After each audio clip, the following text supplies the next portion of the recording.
Hi, Jane. How's it going today? Fine, Carly. How are you doing? Good. So, can you talk about your experience in your positions as not only a coach, but an athletic director and serving on several NCAA committees? It was an experience of a lifetime coaching at NKU. I actually was at Northern Michigan University for 1 year. It was my first college coaching position, and was asked to apply for Northern Kentucky University's volleyball slow pitch softball position, and jumped at the opportunity because it was 13 hours closer to home. So I was at home. I was fortunate to be hired and fortunate to work with some incredible professional people.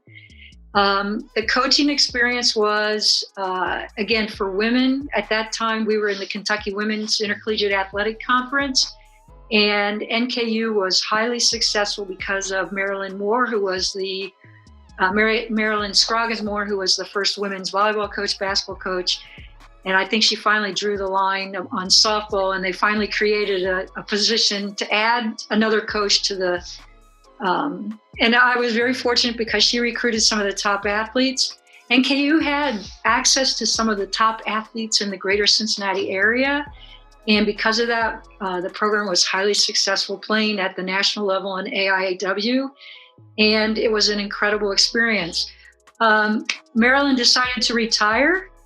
And the reason is she wanted to start her family. I was on the search committee for the head women's basketball coach. Things didn't work out very well, and President Albright asked if I would serve in that capacity.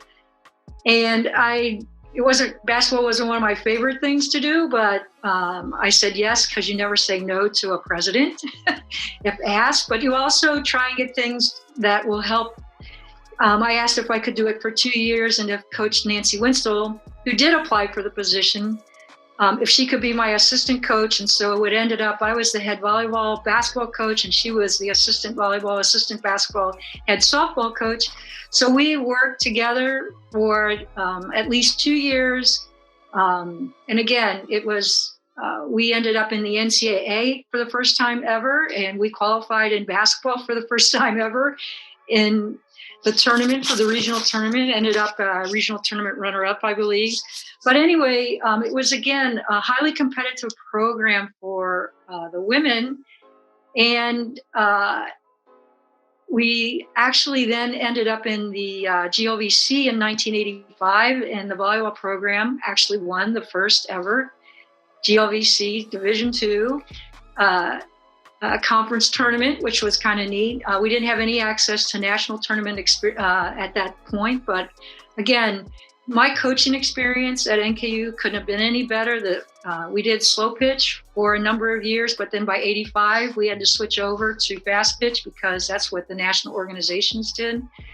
And I worked for 10 years with some of the top female athletes in the greater Cincinnati area because those kids did not want to leave. They were homebodies and loved the greater Cincinnati area, and their families loved to come and watch them.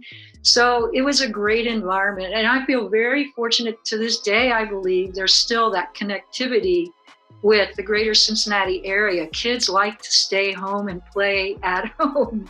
So, and I think that's still happening at NKU in the athletic program. Maybe not as much, but I know we still do recruit pretty heavily in this area, and we should, because I used to tell people all the time we would feast off of the high school programs in the greater Cincinnati area because sports were so important in our community, just so important. And thankfully, NKU was just sitting right there in the center of it. So we were very fortunate.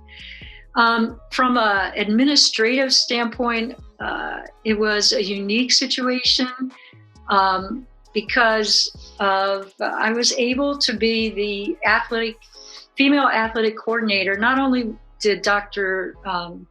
Albright hire, I was the basketball coach, but we also, the athletic director resigned. And so Dr. Albright appointed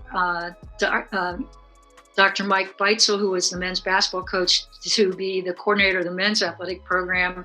And I became the coordinator of the women's athletic program. So for 5 years, I was coaching 2 sports and co-coordinating the program.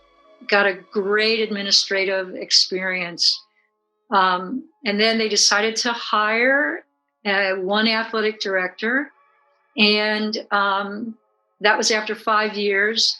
And what happened is I did not apply. I did not feel like that was the best interest for me right then, because we had just, Steve and I, my husband and I had just started, we had our son who was about 2 years old, and things were working out pretty well. And coaching 2 sports and not having any administrative responsibilities, that seemed like that was a pretty good deal for what I thought. Well, Ed Thompson only lasted about 18 months. I was asked to be the interim from April of 1988 until August of 1988. And I did apply for the position. And Dr. Booth and Dr. Cindy Dickens, who was the Vice President for Student Affairs, and Dr. Tom Kearns, who was a faculty athletics rep for us, were involved in the decision to offer the position to me, and I ended up taking it. And I was the athletic director for 21 years. And at the time, in '88, there were not opportunities. There was very rarely opportunities for women to serve in an athletic director role, because of Title IX, it still was not the thing to do. So I ended up being the athletic director for 21 years and loved it. We were a very underfunded program, but it ended up everything worked out. And then and 21 years leading up to the end of my career, we had put some things in place with facilities and with the competitiveness of the program at the high level in Division II. And Dr. Vitruva, we really studied whether we could make the transition to Division I. We had a very solid base. And I think it's proven over time, since NKU has gone Division I, how successful the program has made the transition. So I guess from my standpoint, I had a rare opportunity and very grateful for that opportunity. You mentioned Title IX and everything, and women athletic directors just like not really being what you did. What challenges did you face being a woman in such a position? You know, I tried not to view myself as a woman in that role. I viewed myself as somebody that was responsible to run an athletic program and to do what was best for the program. I will tell you that there were biases in meetings, but I also think over time, you have to prove yourself just like anybody would in any work environment, whether you're a man or a woman. And I felt I was given opportunities that other women were not. I was the first female member of the men's basketball Division II National Committee, which was a rare opportunity. To me, it doesn't matter what sex you are, as far as I'm concerned. You either do the job or you don't do the job. I will tell you that it was always quite interesting to me, because Steve was campus recreation director at NKU, but we would be out together and people would ask him questions about the athletic program, even though they knew I was the athletic director. So, I would always laugh about it. I never took anything personal. I didn't think it was the right thing to do. I just felt like we're going to do the best we can with the resources that we have and go for it. And I never, ever, ever, ever thought of myself as a woman in this position of leadership. I just thought of myself as a person in this position of leadership. As long as you do the job so well that no one can question it, then you are in quite a successful position. Absolutely. Don't give them any reason to ask questions. Correct. You also mentioned being grateful just for the transition you've seen take place at NKU. What are some of the biggest changes and successes you've seen take place within NKU athletics? Well, I think the thing is that it's maintained its visibility within the community. I think it's actually even higher visibility because it's Division One. So, NKU is now, like NKU basketball is written about in like newspaper articles or spoken about on TV, even though it was at, when we were highly successful Division Two. I think the profile is higher. I think NKU has performed well, especially like in men's basketball, initially in women's basketball, and I think eventually it'll, under Coach Wood, under Carmen, that things are. I'm sorry. Well, she's doing a great job. Yeah, we absolutely love the progress she's seen with the program. Yeah, and so I just think, you look at soccer. Women's soccer, competes. Women's volleyball has competed. I just look at it, and even though it's no longer Division Two, it's still Division One, and they have the same values that we had, in Division Two, and it has carried through. And I give credit to the leadership, from the presidential level down through Ken Budoff, the athletic director. The size of the staff is a lot larger, I think.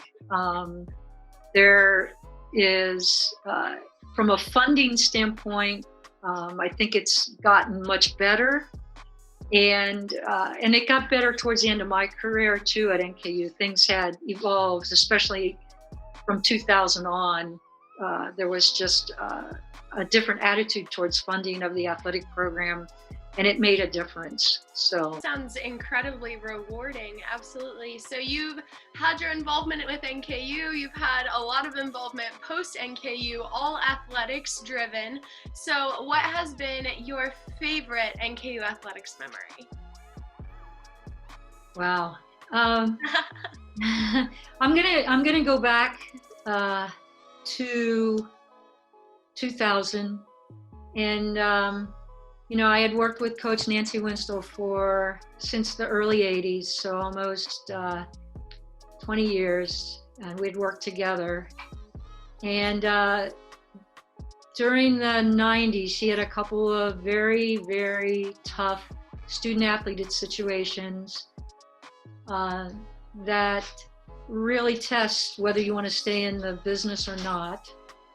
And she survived that because she cared so much about student athletes and their success.